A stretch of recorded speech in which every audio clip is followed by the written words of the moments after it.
Federal prosecutors have a recording of former President Donald Trump discussing a classified Pentagon document he kept after leaving office, multiple outlets report. Laura Barone-Lopez takes a deeper look at the former president's legal battle. In the 2021 recording, which the NewsHour has not independently verified, Trump says the document details a potential attack on Iran. Trump also acknowledged he retained the sensitive document after leaving the White House, representing a potentially significant piece of the Justice Department's investigation into the former president. Joining me now to discuss is Oona Hathaway, a professor at Yale Law School and former special counsel at the Pentagon. Oona, thanks so much for joining us. The recording reportedly shows Mr. Trump knowing that the document he kept was classified. How significant is that? It's very significant for at least two reasons. So first, it makes clear that he did not, contrary to his claims, actually declassify or even think that he declassified everything before he left office. So one thing he said is, he didn't unlawfully retain classified documents because he just declassified everything before he took it away to Mar-a-Lago. This recording makes clear that he knows that at least some of the documents he retained are classified. And second, it makes clear that he did it knowingly. He knows that these are classified documents. He knows he's holding on to classified documents. And that's really essential to the criminal case against him. According to this recording, Trump said that he wanted to share the information in this document, but understood the potential legal limitations. Could this apply to the DOJ's investigation into a potential Espionage Act violation? Yeah, so the Espionage Act covers a range of activities with regard to classified information. So the particular provision that he might be charged with provides that if somebody doesn't have lawful access to a classified document, which somebody who's out of office, like even a former president, doesn't have lawful access to the document, if they retain,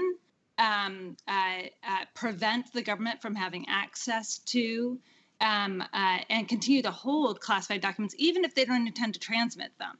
So just knowingly holding on to these documents is a violation of the Espionage Act. And so it's clear, even if he didn't intend to transmit them, that he's effectively admitting to a violation of the Espionage Act.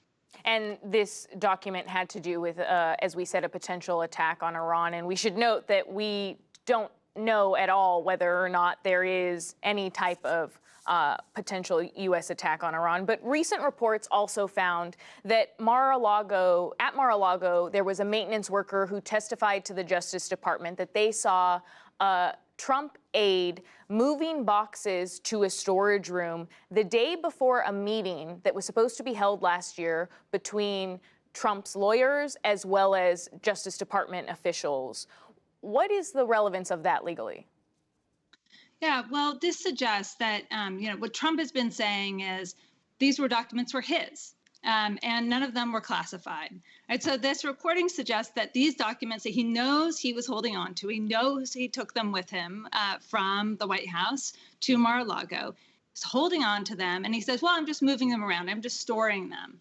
Well, this evidence suggests that he knew that those documents were classified, or at least some of those documents were classified. And then when he's ordering them to be moved and stored, it does suggest that he's attempting to conceal them from the federal government. And remember that the government had been asking for these documents back. The National Archives had recognized the documents were missing and had requested that the president turn them over. The president was insisting that they belonged to him.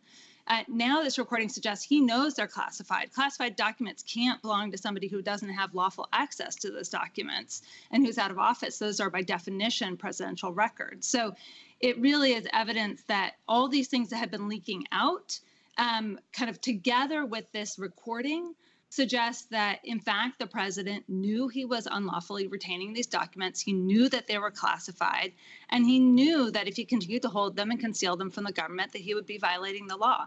The fact that a Trump aide appeared to move some of these classified documents to a storage room, could that apply to the potential obstruction charge? Yes. So obstruction of justice requires that he knowingly retain and conceal documents that are relevant to an ongoing investigation. And the fact that he knew that these documents, or at least some of these documents, are classified, Now, we don't know if the particular documents that he's referring to in this recording are in those boxes that were moved, but it does suggest he knows that many of the documents that he's retaining were classified, and that he was intentionally moving them in order, it seems, to avoid the FBI obtaining them and keep them from the National Archives. And so that is suggestive of a violation of the obstruction of justice, because that requires knowingly, and this recording suggests that he knew precisely what he was doing. When you take all of these facts together, do you think that the Justice Department is going to ultimately charge the former president?